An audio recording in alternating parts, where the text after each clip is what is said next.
the very first move autocratically inclined leaders do once they are in power is to attack independent judicial institutions, to eliminate them as veto point. And that is what has been happening in Hungary and Poland. Viktor Orban and Jaroslav Kaczynski have brought the Constitutional Court and the ordinary judiciary under their political control. The attack on the judiciary is a national problem, but it is also a problem the European Union should respond to. And that's because national courts enforce European law throughout the Union. So in a way, national courts are also European Union courts. Therefore, the attack on the national judiciary threatens the operation of the European Union as such.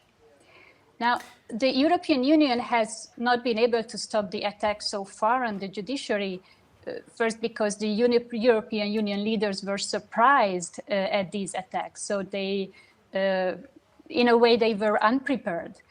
And then the European Commission didn't think it had the necessary tools to intervene. But after its experience with Hungary, the Commission created and activated the so-called new rule of law framework.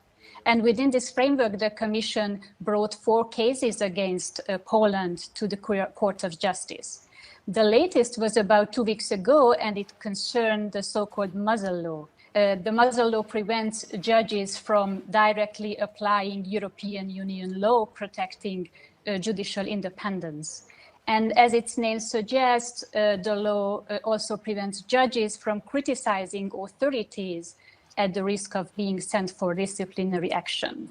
This case is still pending. However, interesting opinions in 3 other cases, as you have just mentioned, are published today. How will this opinion be greeted in Warsaw, do you think? How will they respond to this?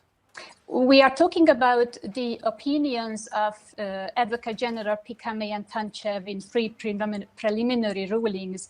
And the preliminary ruling is a Court of Justice decision given in response to a national court request. And the Advocate General is responsible for presenting an opinion on an aside case.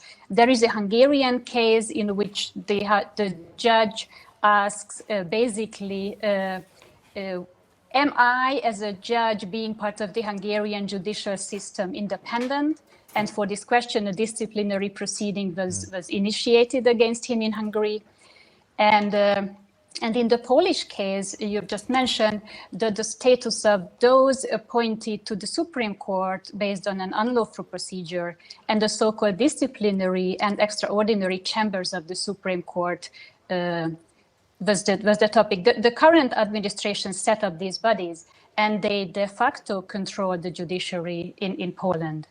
So we already have received strong words from Advocate General Tanchev, who basically said that the disciplinary and extraordinary chambers of the Supreme Court are not independent and not impartial because they do not satisfy the basic requirements of independence.